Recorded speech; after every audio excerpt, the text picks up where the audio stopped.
জরুরি কিছু কথা হচ্ছে এবং যেটা খুব প্রয়োজন আজকের জন্য শুধু না, সবসময়ের জন্য প্রয়োজন। সময়টা কম হয়ে গেছে, আমি সরকার পরিবারের কথা বলছি একটু করে। আচ্ছা, এই বসে বসে একটু দুটো লাইন মনে হলো, এক্ষুনি দেশের কর্মে লিখতাম। এটা শোনা যাচ্ছে?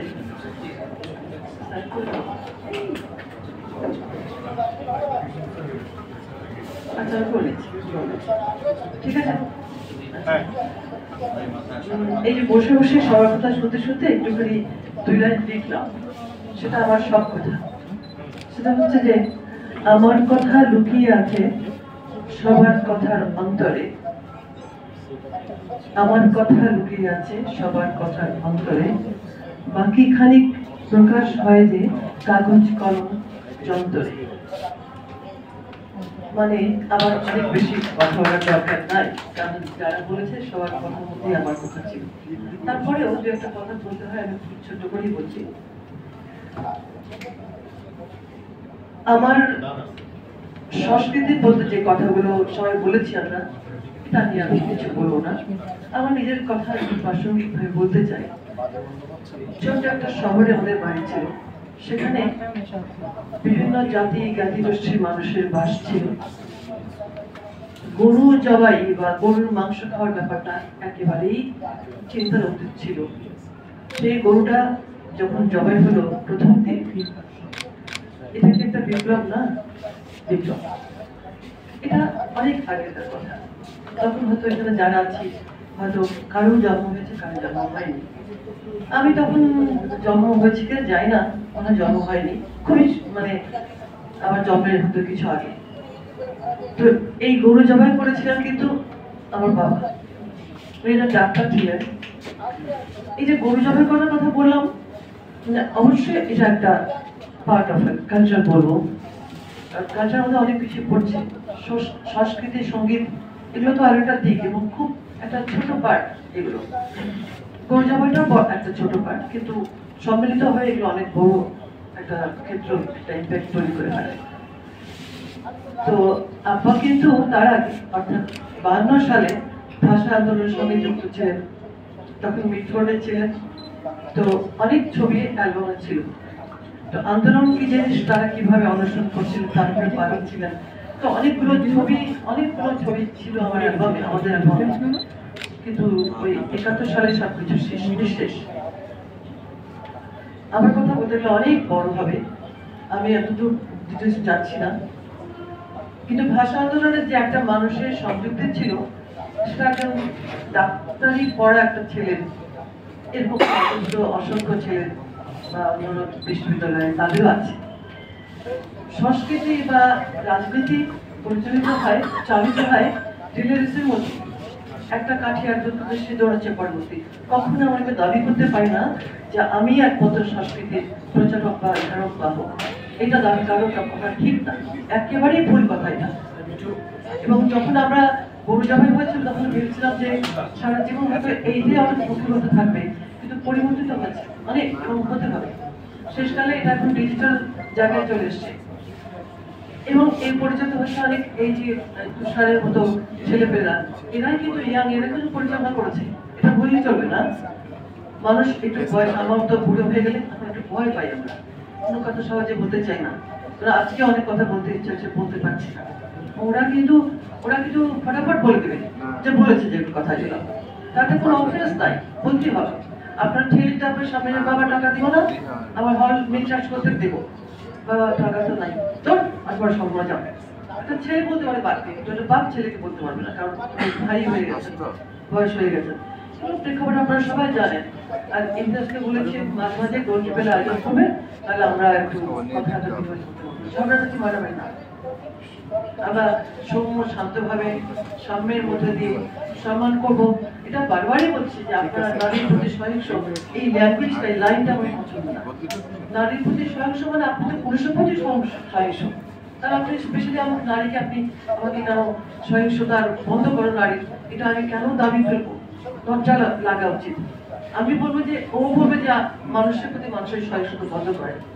এগুলোকে আমাদের শিখতে হবে নতুন করে। এখন যখন ডিজিটাল বলে দাবি করছি, তখন পুকুরে পাগল ভাবছে, কারণ আমি চাঁদকে ঠোকরা মারলাম চরিত্রিকের পারে আমার মাথা একটু খেললেও না যে লিখে পাঠা নোংরা হয়ে যেত। আপনি ফেললেন, উনি ফেললেন, উনি ফেললেন, আমি ফেললাম, করতে করতে একটা রাবিশ হয়ে গেল।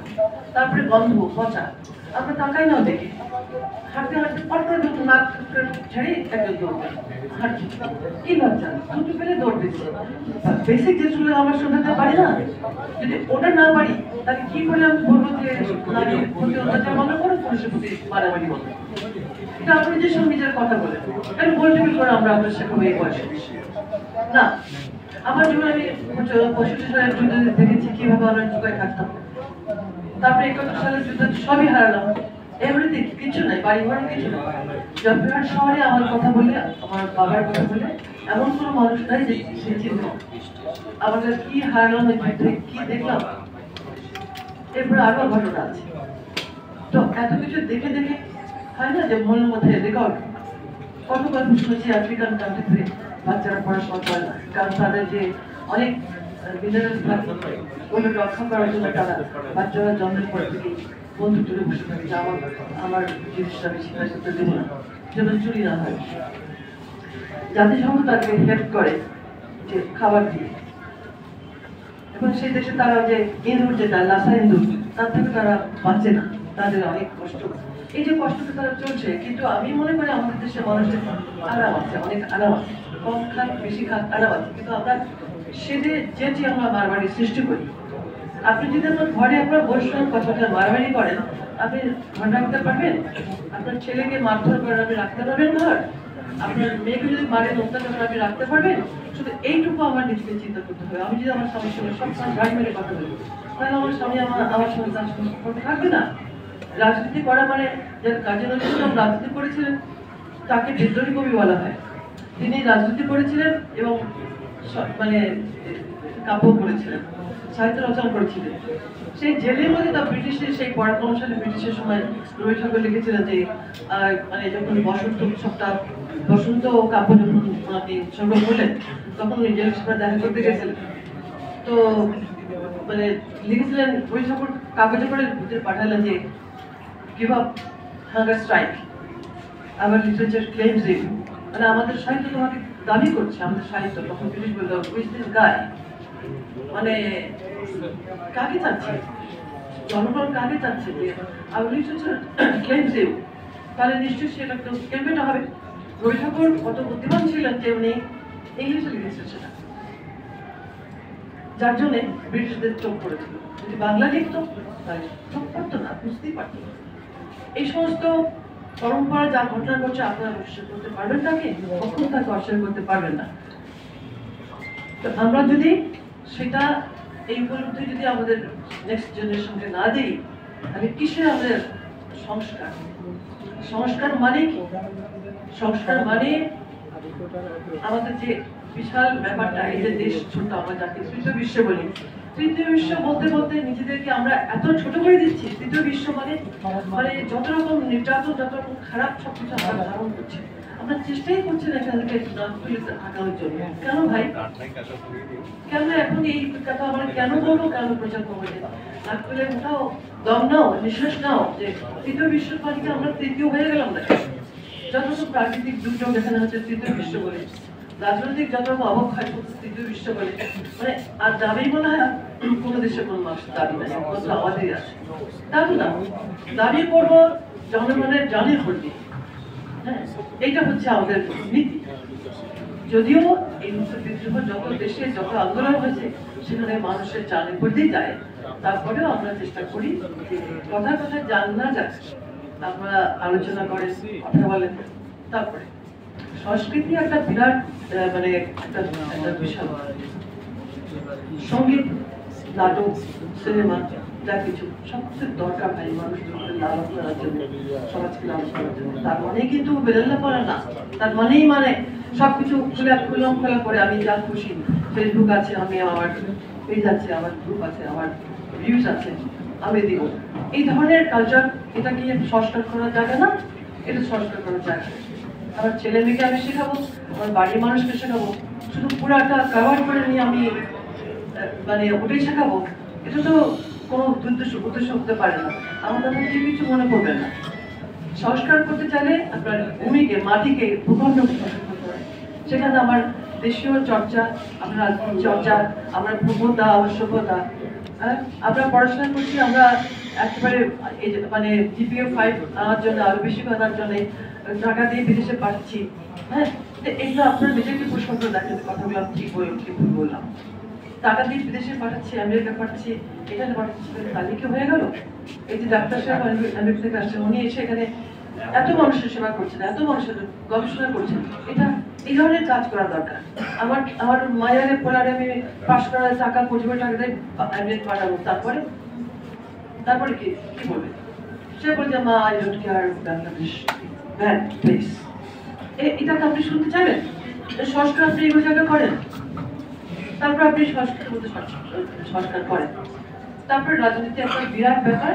রাজনৈতিক সচেতনতা আমি শিখেছিলাম একটা বাচ্চা ছেলের কাছে, দিল্লিতে ক্লাস 10 পড়ে বাচ্চাটা। আমাকে বলছে, do you have any interest in politics? Sorry, I don't have any interest. তখন সুন্দর করে বলছি, আন্টি ওয়াই? তো আমি তখন কথায় কান পারলাম যে বাচ্চাটা সুন্দর করে বলছে যে এই জন্য আপনার বা এই জন্য তোমার রাজনৈতিক সচেতনতা থাকা দরকার। রাজনৈতিক সচেতন মানে ওই রাজনীতি মানে আমার ভাই তোমার ভাই, ওটা না। রাজনৈতিক সচেতন মানে আমার যে অধিকার আমি দাবি করছি সেটা, আমি যে অধিকার আমি যেটা এস্টাবলিশ করছি, দুই পক্ষের এটা আছে কিনা, সমন্বয়টা আছে কিনা, আমি বলছি আপনাকে বা আমি কি করছি, দুইজনের অ্যাক্টিভিটি সমন্বয়টা আছে কিনা, রেসপেক্ট টু ইচ আদার। এটা আমি মনে করি এই কথাগুলো এক ধরনের সঙ্গে নিজের সঙ্গে নিজের কথা বলি, আমি কথা বলি নিজের সঙ্গে, আমাকে দিয়ে কেউ ক্ষতিগ্রস্ত হচ্ছে কিনা। আমার বয়স আছে, আমি লাউড করে বলতে পারছি, তাই কিন্তু বড় কথা বলো না। যখন গান করতে গেলে মাঠে লাখ লাখ লোক থাকে, যখন গানের একটা সময় ছিল, কি বলবো, তখন এখনকার যেরকম আয় জায়গা নাচ এরকম ছিল না, তখন কিন্তু আমি নজরুলের কি গান লিখছি জানেন? যে গানের সঙ্গে আমার ইনস্ট্রুমেন্ট ছিল না, নেই আর হাম দাদু টাইপের, তাল নাই, কোনো যন্ত্র নাই, আমি গাচ্ছি, ধরেন এই গানটা গাচ্ছি, কোন রস যমুনার কুলে বেনু কুঞ্জে, হে কিশোর বেনুকা বাজাও, মোর মন যেতে না রে, তুমি সেই ব্রজের পথ দেখাও। কিংবা তাল দিয়ে গল্প করতে গেলে, চিরদিন কাহার সমান দাঁড়িয়ে যায়। এই গানগুলো কি করে ছেলেরা শোনো, এবং আমি দেখলাম ঢাকা বিশ্ববিদ্যালয়ের চত্বরের মধ্যে আমার সামনে কয়েক লাখ লোক ছিল। আমি আপনাদের এই কথা বলতে চাই বিনয়ের সাথে যে এই গানের কথাগুলো সেদিন এই যে ইয়াং ছেলেমেয়েরা কি কেমন করে শুনলো, আমি তো নাচিনি, গানের বাণীটা তারা কি করে শুনলো, এবং তারপরে চিৎকার করে মাঠ ভর্তি লাখ লাখ ছেলেমেয়েরা বলবো যে আমরা আর কোনো গান শুনতে চাই না। হ্যাঁ, তো এই যে আমি যদি প্রচার করতে চাই করি, আমার মনে হয় সে উদ্দেশ্য ভালো। তো আপনারা নিজের সঙ্গে যে কথা বলবেন, আমার কথা রিকোয়েস্ট, আমার নিশ্চয়ই একটা পরিবর্তন আসবেই।